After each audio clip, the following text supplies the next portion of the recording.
Hello everyone, welcome to unfiltered UPSC. और आज हम लोग स्टार्ट कर रहे हैं अपना new chapter that is balance of payment. इससे पहले की वीडियोस में हमने नेशनल इनकम वाला चैप्टर कवर किया है। और अगर आपको वो चैप्टर पढ़ना है तो आप डिस्क्रिप्शन से लिंक पे जाके उस वीडियो को देख सकते हैं। वो भी काफ़ी इंपॉर्टेंट वीडियो है।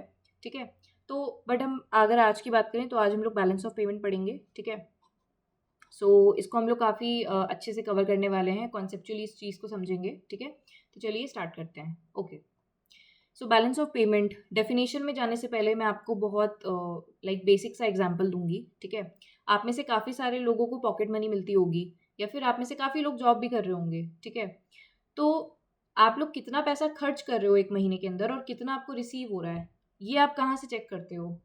Apart from your transaction history. ठीक है, आप कैसे देखोगे?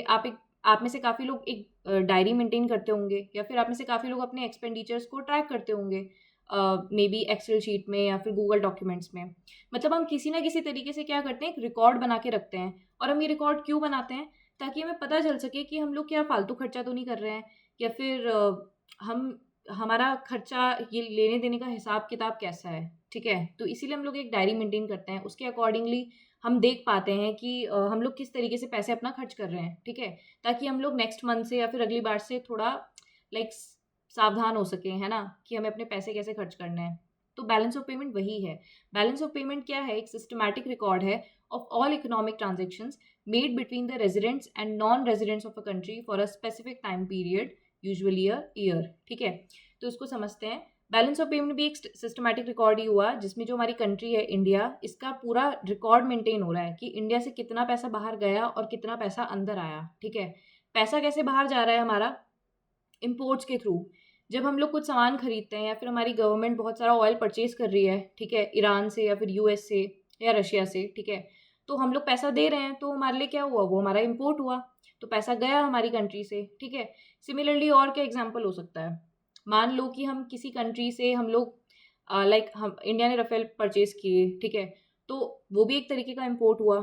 ठीक है, मान लो हमने सर्विसेज इम्पोर्ट करी दूसरी कंट्रीज से, तो इन सब चीज़ों में हमारा पैसा बाहर जा रहा है। ठीक है, तो वो क्या हो गया? इम्पोर्ट हो गया। ये मैंने आपको गवर्नमेंट के पर्सपेक्टिव से बताया। अब समझो इंडिविजुअल के पर्सपेक्टिव से। हम में से काफ़ी सारे लोग जो हैं वो फॉरेन ट्रिप्स पे जाते हैं। ठीक है, हम लोग जाते हैं तो अपनी करेंसी हम लोग वहाँ दे के डॉलर्स में या किसी भी चीज़ में कन्वर्ट कराते हैं और पैसा खर्चा करते हैं वहाँ पे। ठीक है, तो वो भी एक तरीके का इम्पोर्ट हुआ। हम किसी दूसरे देश में जा रहे हैं ना, तो वो भी हमने इंडिया का पैसा वहाँ दिया है, तब जाके हमें वो डॉलर्स मिले हैं वहाँ पे पैसे खर्च करने के लिए। ठीक है, तो ये सब इम्पोर्ट हुआ हमारा। ठीक है, तो मैं आपको क्या बता रही थी? बैलेंस ऑफ पेमेंट क्या है? एक सिस्टमैटिक रिकॉर्ड है of all economic transactions made between the residents and non residents of a country. ठीक है, और स्पेसिफिक टाइम पीरियड एक साल के अंदर का बनता है बैलेंस ऑफ पेमेंट। ठीक है, और ये किसके बीच में हो रहा है? Residents and non residents. ठीक है, यहाँ पे कंफ्यूज नहीं होना है। ठीक है, मान लो अगर आपको स्टेटमेंट दे दी जाए एक कि लाइक सिटीजन्स और नॉन सिटीजन्स के बीच हो रहा है, तो नहीं, वो गलत हो जाएगा। रेजिडेंट्स एंड नॉन रेजिडेंट्स लिखा हुआ है। ठीक है, रेजिडेंट्स क्या हो सकते हैं आपके? रेजिडेंट्स वो लोग भी हो सकते हैं जो सिटीजन्स नहीं हैं,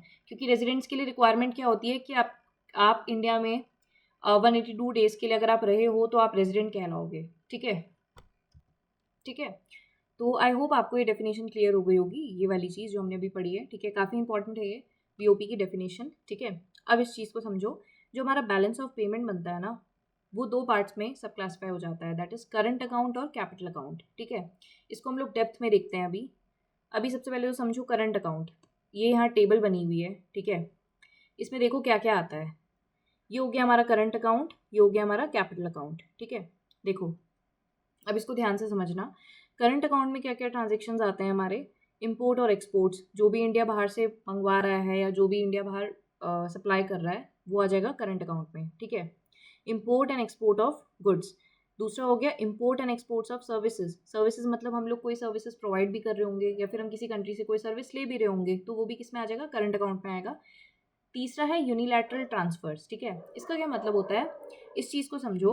हो सकता है कि आपका कोई रिलेटिव अमेरिका में रह रहा है, ठीक है, यूएस में रह रहा है, न्यूयॉर्क मतलब न्यूयॉर्क में ही रह रहा है, और वो आपके लिए वहाँ से गिफ्ट्स लेके आया। ठीक है, आपके लिए काफ़ी बढ़िया परफ्यूम लाया। ठीक है, उसकी वैल्यू डॉलर्स में थी, उसने आपको गिफ्ट कर दिया। या फिर काफ़ी सारे लोग होते हैं जो बाहर से गिफ्ट्स लेके आते हैं, काफ़ी बड़े बड़े गिफ्ट्स लेके आते हैं, तो वो आपका क्या हो जाएगा यूनिलैटरल ट्रांसफ़र में, ठीक है। मान लो आपको किसी ने डोनेशन दे दी, एनजीओ ने डोनेशन रिसीव करी, तो वो सब क्या आ जाएगा यूनिलैटरल ट्रांसफ़र, मतलब ट्रांसफ़र हुआ है आपको, ठीक है। तो किस में आएगा, इसमें आएगा यूनिलैटरल ट्रांसफ़र में, ठीक है। चौथा क्या है, इनकम रिसिप्ट्स एंड पेमेंट्स, ठीक है। इसको भी समझो ध्यान से। अब देखो, मान लो कि लाइक एक्स पर्सन है, वो जॉब कर रहा है यूएई में, ठीक है। उसकी फैमिली इंडिया में रहती है, अब वो वहाँ जॉब कर रहा है, उसको जो सैलरी मिलेगी वो इंडिया भेजेगा, अपनी फैमिली को देगा खर्च करने के लिए, ठीक है। तो क्या हुआ, इंडिया के लिए वो एक रेमिटेंस हुआ, रेमिटेंस भेज रहा है वो इंडिया में, ठीक है। तो वो हमारा किस में आएगा, इनकम रिसिप्ट्स एंड पेमेंट्स में। सिमिलरली एक और एग्जाम्पल इमेजिन करो, मान लो आपने कोई शेयर्स खरीदे हुए हैं किसी फॉरेन कंपनी के, ठीक है। तो उस शेयर्स पे आपको प्रॉफिट मिलेगा हर महीना, तो वो भी इसी कैटेगरी में आएगा, इनकम रिसिप्ट्स एंड पेमेंट्स में, ठीक है। क्या क्या आ जाएगा, लेट मी राइट दिस, ठीक है। सैलरी मिल रही है अगर किसी इंडिविजुअल को, ठीक है, या फिर इंटरेस्ट मिल रहा है, ठीक है। इंटरेस्ट मतलब आपने लोन दिया था बाहर के ही किसी आदमी को और वो आपको इंटरेस्ट पे कर रहा है, तो वो भी इसमें आएगा। उसके बाद प्रॉफिट, आपने शेयर खरीदा है, शेयर पे आपको प्रॉफिट हो रहा है, तो वो प्रॉफिट भी इस कैटेगरी में आ जाएगा। यूनिलैटरल ट्रांसफर में क्या आएगा, गिफ्ट्स, ठीक है, डोनेशंस हो गए, ठीक है। I hope it is clear. एक बार फिर से देख लेते हैं, करंट अकाउंट में क्या क्या आएगा, इस चीज़ को समझो। अभी मैं पूरा रटवा दूंगी, करंट अकाउंट कैपिटल अकाउंट में आपको दिक्कत नहीं आएगी बाद में, ठीक है। अभी अभी इस चीज़ को देख लो। करंट अकाउंट में सबसे पहले इंपोर्ट एक्सपोर्ट, जो भी हम लोग करते हैं, इंपोर्ट एक्सपोर्ट ऑफ सर्विसेज वो भी आ जाएगा। यूनिलैटरल ट्रांसफर आ जाएगा, जिसमें मान लो कोई आपको गिफ्ट या डोनेशन वगैरह दे रहा है, वो आ जाएगा। नेक्स्ट है इनकम रिसिप्ट्स एंड पेमेंट्स, जिसमें सैलरी, इंटरेस्ट एंड प्रॉफिट, ठीक है। I hope it is clear now. अब आते हैं कैपिटल अकाउंट में। देखो, कैपिटल अकाउंट में क्या होता है, बोरोइंग्स एंड लेंडिंग्स, ठीक है। मान लो कि इंडिया ने मॉलडीव्स को कुछ बिलियन डॉलर्स दे दिए लोन पे, ठीक है। तो हमने अपनी कंट्री में क्या किया, हमने पैसा दिया, हमने पैसा बाहर भेजा, ठीक है। तो वो क्या हो गई, लेंडिंग हो गई है, ठीक है। तो वो किस में आएगा, कैपिटल अकाउंट। इसमें बड़े बड़े ट्रांजेक्शन होते हैं सारे के सारे, ठीक है। और ये हर हर दिन हर महीने नहीं होते हैं, ये मतलब कम होते हैं, इनकी फ्रीक्वेंसी थोड़ा कम होती है। इनकी करंट अकाउंट की जो फ्रीक्वेंसी होती है वो थोड़ी ज़्यादा होती है, ठीक है, इसकी कम होती है। और इसमें सारे बड़े बड़े ट्रांजेक्शन होते हैं, तो उसको ऐसे भी याद रख सकते हो आप। तो कैपिटल अकाउंट में क्या हो जाएगा आपका, मान लो इंडिया ने पैसा लिया यूएस से या किसी भी कंट्री से लोन लिया, तो वो सब कैपिटल अकाउंट में आएगा, ठीक है। दूसरा इन्वेस्टमेंट, इन्वेस्टमेंट जो भी कंट्री हमारी इंडिया में आके इन्वेस्टमेंट करती है, एफडीआई बोलते हैं जिसको हम, फॉरेन डायरेक्ट इन्वेस्टमेंट, इसको हम आगे डिटेल में पढ़ेंगे अच्छे से। लेकिन कोई भी कंट्री आके मान लो हमारी देश में पैसा लगा रही है, ठीक है, फैक्ट्री ओपन कर रही है, तो वो भी किस में आएगा, कैपिटल अकाउंट में, ठीक है। अब आप खुद देख लो, ये जो इन्वेस्टमेंट होते हैं और ये जो लोन्स वगैरह होते हैं, कितने बड़े नंबर्स में होता है ये सब, ठीक है। और ये रेयर होते हैं, ये हर दिन नहीं होते, ठीक है। करंट अकाउंट में जितनी भी चीज़ें हो रही हैं उनकी फ्रीक्वेंसी ज़्यादा है, और यहाँ पे जो चीज़ें हो रही हैं वो थोड़ा कम होती हैं, ठीक है। अब कैपिटल अकाउंट में और चीज़ें क्या आ जाएंगी, change in the foreign exchange reserve. अब ये एक बहुत वाइड टर्म है, इसका भी मतलब समझ लो।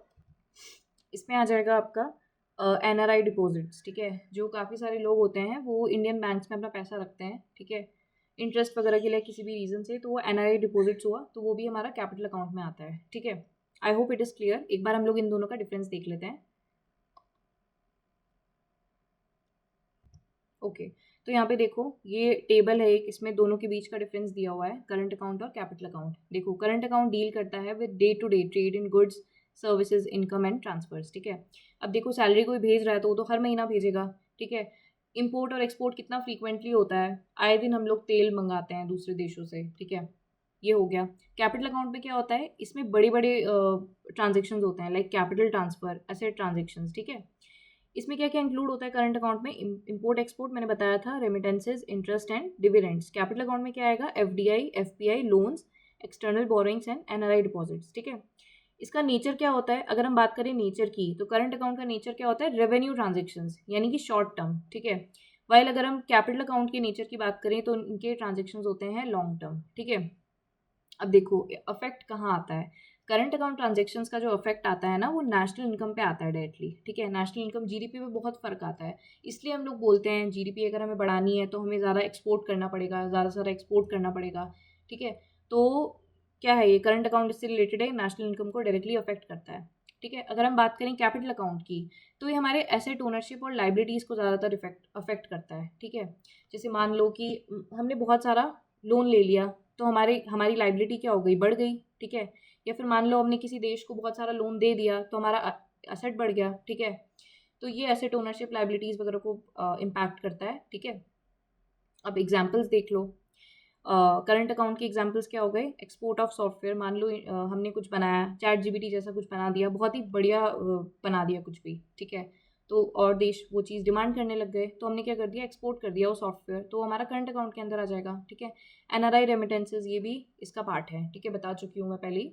और अगर बात करें हम कैपिटल अकाउंट की, तो देखो फॉरेनर्स ने इन्वेस्टमेंट किया हमारे इंडियन स्टार्टअप्स में, जैसे फ्लिपकार्ट को खरीद लिया, सॉरी वॉलमार्ट था ना, उसका एग्जाम्पल याद होगा आपको, ठीक है। तो वो भी क्या था, फॉरेन इन्वेस्टमेंट था। और उसके बाद ये क्या हो गया, एक्सटर्नल कमर्शियल बोरिंग लिखा है यहाँ पे, ठीक है, एक्सटर्नल कमर्शियल बोरिंग्स, ठीक है। तो ये दोनों जो है कैपिटल अकाउंट का पार्ट है। I hope it is clear now, ठीक है। वापस आते हैं यहाँ पे, तो देखो इस चीज़ को, यहाँ पे ये आपको मैंने टेबल समझा दी है अच्छे से, ठीक है। आई होप इसमें कोई प्रॉब्लम नहीं होगी। अब यहाँ पे फॉर्मूला लिखा हुआ है मैंने करंट अकाउंट का, ठीक है। देखो आजकल ये फॉर्मूला बेस्ड क्वेश्चंस अभी इस साल पूछा यूपीएससी ने, जैसे कि प्राइमरी डेफिसिट बताओ कैसे निकालेंगे या ये सब, तो थोड़ा बहुत आइडिया ले लो, इतना मुश्किल होता नहीं है, थोड़ा दिमाग में रखना है बस। तो देखो करंट अकाउंट कैसे निकालेंगे, करंट अकाउंट बैलेंस हमें निकालना है, ठीक है। तो एक्सपोर्ट्स में से आप इंपोर्ट माइनस कर दो, मतलब आपको ये देखना है कि इस करंट अकाउंट में हमारे पास क्या क्या बचा, कितना बचा हमारे पास। तो सबसे पहले तो हम लोग क्या करेंगे, जो हमने बाहर बेचा है, ठीक है, ये हमारे एक्सपोर्ट्स हैं, एक्सपोर्ट्स में से हमने इंपोर्ट माइनस कर दिया। माइनस क्यों किया ये, क्योंकि ये पैसा तो हमारे देश से गया ना, तो इसको हमने माइनस कर दिया, ठीक है। बाकी सबको ऐड कर दो आप। इनकम है, इनकम इनकम हमारे पास आया, ठीक है, कोई सैलरी लेके आ रहा है, रेमिटेंसेस आ रहा है, तो इनकम हमारे पास आ रहा है, ठीक है। बाकी ट्रांसफ़र हो रहा है, कोई गिफ्ट वगैरह दे रहा है, तो वो सब भी आप ऐड करोगे, सिर्फ कि आप जो इम्पोर्ट है इसको आप माइनस करोगे, क्योंकि ये पैसा हमारे देश से बाहर जा रहा है, ठीक है। समझ में आ गया, ओके। सो बाकी थ्योरी वगैरह देख लेते हैं। हाँ, इतना तो कवर हो चुका है अपना, बाकी थ्योरी देख लेते हैं, ओके। तो जितने भी कंट्री के सेंट्रल बैंक्स होते हैं वो बीओपी रिकॉर्ड देखो सब बनाते हैं, किसके फॉर्मेट के अकॉर्डिंग, आईएमएफ के बीपीएम 6 मैनुअल के अकॉर्डिंग बनाते हैं हम लोग, ठीक है। All figures are expressed in dollars, ठीक है, सारे देश अपना डॉलर्स में ही बनाते हैं बैलेंस ऑफ पेमेंट, ठीक है। अब एक इंटरेस्टिंग फैक्ट है, जो वर्ल्ड का नेट बैलेंस ऑफ पेमेंट है, मतलब अगर हम पूरे वर्ल्ड का देखें ओवरऑल, तो जो नेट बैलेंस ऑफ पेमेंट निकल के आता है वो ज़ीरो। ऐसा क्यों हुआ, बिकॉज किसी भी कंट्री का जो डेबिट होगा वो किसी दूसरी कंट्री के लिए क्रेडिट होगा, ठीक है। मान लो कि मैंने कहीं से कुछ, इंडिया ने कुछ परचेज किया कहीं से, ठीक है, तो हमारे लिए तो क्या हो गया, डेबिट हो गया, हमारे देश से पैसा गया, लेकिन हम किसी और देश में का वो क्रेडिट है, ठीक है, वो इनकम हुआ किसी और कंट्री के लिए, ठीक है। तो जो नेट हो जाता है ना वो ज़ीरो ही हो जाता है, ठीक है। तो world net balance of payment is zero, ठीक है, ओके। तो हमने बैलेंस ऑफ पेमेंट तो देख लिया, अब समझो बैलेंस ऑफ ट्रेड, ये क्या हुआ, balance of trade is a difference between value of import and export of goods, ठीक है। देखो कुछ नहीं है, बहुत सिंपल सा है, बैलेंस ऑफ ट्रेड ना एक छोटा सा टर्म है, BOP is a very wide term, ठीक है, BOP is a very wide term. BOP के अंदर क्या आ जाता है आपका, करंट करंट अकाउंट आ जाता है, कैपिटल अकाउंट आ जाता है, ठीक है। मैंने बताया था आपको करंट अकाउंट में क्या आता है आपका, इंपोर्ट एक्सपोर्ट आ जाता है, ठीक है, आता है ना, इसमें इसका पार्ट है इंपोर्ट और एक्सपोर्ट, ठीक है। कैपिटल अकाउंट में अलग चीज़ें आती हैं, उस पर हम नहीं जा रहे, ठीक है। तो बीओपी सबसे बड़ा टर्म है, ठीक है। बैलेंस ऑफ ट्रेड तो इसके भी बीओपी का पार्ट है, ठीक है, बीओपी के भी करंट अकाउंट का हिस्सा है, कुछ नहीं है ये, it is a difference between import and export, इन दोनों का डिफरेंस है, ठीक है। बैलेंस ऑफ ट्रेड क्या हुआ आपका, difference between import and export, ठीक है। तो सिंपल सा कॉन्सेप्ट है, आई होप समझ आ गया होगा, कंफ्यूज नहीं होना है इसमें। BOP is a big term, it's a wider term, and balance of trade is a part of BOP only, ठीक है। आई होप याद रहेगा, ठीक है। अभी कुछ फैक्ट्स हैं, देख लो। इंडिया के टॉप एग्रीकल्चर एक्सपोर्ट्स, सबसे ज़्यादा अगर हम एग्रीकल्चर की बात करें तो इंडिया क्या सबसे ज़्यादा एक्सपोर्ट करता है, तो सबसे ज़्यादा हम लोग क्या एक्सपोर्ट करते हैं, marine products, then non basmati rice, फिर स्पाइसेस एंड शुगर। किसी किसी को लगता होगा कि सबसे ज़्यादा हम लोग स्पाइसेस करते हैं export, if we talk about agriculture specific exports, ठीक है, बट ऐसा नहीं है, हम लोग मरीन प्रोडक्ट ज़्यादातर एक्सपोर्ट करते हैं, ठीक है, ओके। नेक्स्ट, हाँ ये लिस्ट दी हुई है उसकी, ये देख सकते हो आप। फिर बफेलो मीट भी हम लोग एक्सपोर्ट करते हैं, बासमती राइस एंड ऑल, ये लिस्ट देख लेना, ठीक है। अब देखो top destination of India's export, wait इसको मैं जूम इन कर देती हूँ।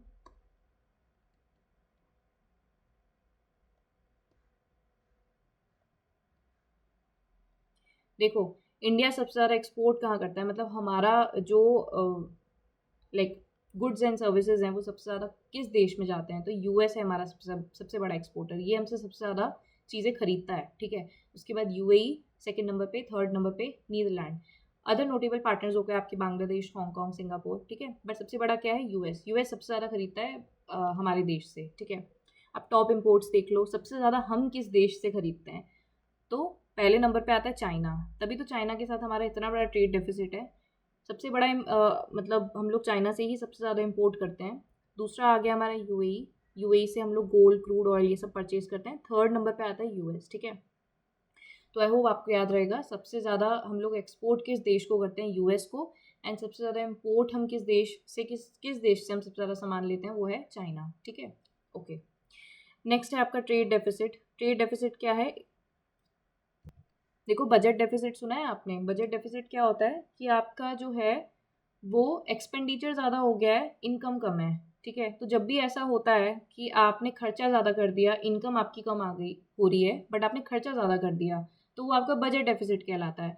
सिमिलरली ट्रेड डेफिसिट क्या हुआ, इंडिया ने इम्पोर्ट बहुत ज़्यादा कर लिया लेकिन उतना एक्सपोर्ट नहीं किया। इम्पोर्ट तो बहुत ज़्यादा हो गया है, इम्पोर्ट मतलब हमने और देशों से बहुत सारा सामान खरीदा। अब हम किसी भी सामान खरीदेंगे, हम लोग इम्पोर्ट ज़्यादा करेंगे, तो हमें क्या करना पड़ेगा, हमें अपने रुपीज़ जो हमारी जो करेंसी है वो ज़्यादा देनी पड़ेगी, ठीक है। हमारे जो देश की करेंसी है वो बाहर जाएगी ज़्यादा, ठीक है। तो क्या हो जाएगा, इम्पोर्ट हमारा ज़्यादा हो जाएगा। और एक्सपोर्ट मतलब फॉरेन करेंसी हम पे उतना आ नहीं रही है, डॉलर्स हम पे नहीं आ रहे उतने, डॉलर्स की सप्लाई कम है और रुपीज़ की सप्लाई जो है वो ज़्यादा है। रुपीज़ की सप्लाई क्यों ज़्यादा है, क्योंकि हम लोग इम्पोर्ट ज़्यादा कर रहे हैं, ठीक है। तो रुपीज़ में ही, मतलब अभी इमेजिन कर लो रुपीज़ में दे रहे हैं उनको, तो रुपी हमारा जो है बहुत ज़्यादा जा रहा है मार्केट में, ठीक है। तो रुपी की वैल्यू क्या हो गई है, कम हो गई है, बिकॉज इसकी सप्लाई ज़्यादा है।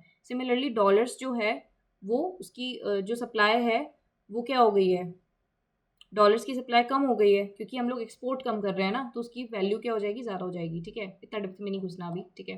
बस अभी इतना समझ लो, ट्रेड डेफिसिट क्या हो जाता है जब हम लोग खर्चा ज़्यादा कर लेते हैं। इंडिया इम्पोर्ट कर रहा है मतलब इंडिया के लिए वो खर्चा ही हुआ, ठीक है। तो इंडिया जब ज़्यादा एक्सपोर्ट करता है इंडिया जब इम्पोर्ट ज़्यादा करता है और एक्सपोर्ट कम करता है, तो वो क्या हो जाता है, हमारा ट्रेड डेफिसिट। हमारा सबसे ज़्यादा जो ट्रेड डेफिसिट है वो चाइना के साथ है, और ये किस उसमें होता है, चीप, बिकॉज ये लोग काफ़ी चीप इलेक्ट्रॉनिक्स और टॉयज़ वगैरह बनाते हैं, ठीक है। आप खुद देख लो, दिवाली में आपको इतनी चाइनीज़ लाइट्स दिख जाती हैं, और फ़ोन आधे से ज़्यादा मार्केट में हमारे चाइना वाले ही हैं, ठीक है। तो इस वजह से हमारा ट्रेड डेफिसिट हो जाता है, ठीक है। स्विट्ज़रलैंड के साथ है काफ़ी ज़्यादा, क्योंकि स्विट्ज़रलैंड में जितनी भी लग्जरी चीज़ें होती हैं, गोल्ड हो गया, गोल्ड सबसे ज़्यादा हम लोग वहाँ से लेते हैं। उसके बाद वॉचेज़ हो गई, बहुत सारा लाइक लग्जरी आइटम्स आते हैं, तो उस वजह से ट्रेड डेफिसिट हो जाता है। साउथ कोरिया के साथ भी काफ़ी ज़्यादा है हमारा ट्रेड डेफिसिट, ठीक है। ओके, अब नेक्स्ट देखते हैं ग्लोबल कैपेसिटी सेंटर्स, ये लास्ट टॉपिक है, इसके बाद हम लोग कंप्लीट कर देंगे ये। देखो, जो ग्लोबल कैपेसिटी सेंटर्स होती हैं ना, ये कौन सेटअप करता है, एमएनसीज, ठीक है, मल्टीनेशनल कंपनीज जो बाकी बाहर के देशों से आई होती हैं इंडिया में, ठीक है। जैसे मान लो गूगल हो गया, तो गूगल ने क्या किया, इंडिया में ग्लोबल कैपेसिटी सेंटर सेटअप कर दिया। एग्जाम्पल के तौर पे बता रही हूँ, क्यों करते हैं, ताकि अपना ही, मतलब ये लोग अपना काम करवाने के लिए, ठीक है। क्योंकि इन्हें क्या मिल जाता है यहाँ पे, हाईली स्किल्ड टेक और फाइनेंस वर्कफोर्स मिल जाती है, ठीक है। कॉस्ट कटिंग हो जाती है इनकी। तो मेनली इन्हीं के बिजनेस में, मान लो इन्होंने कोई कंपनी खोली हुई है इंडिया में, तो उसी को एड करने के लिए, हेल्प करने के लिए ग्लोबल कैपेसिटी सेंटर खोल दिया। तो वहाँ पे ये लोग क्या करते हैं, अब देखो जीसीसी खोल दिया, तो ये क्या हेल्प करता है आपका, provide services and operation, product development, innovation, और ये काफ़ी सर्विसेज प्रोवाइड कराते हैं, ठीक है। तो ये टर्म न्यूज़ में था, इसलिए मैंने यहाँ पे दे दिया है, ठीक है।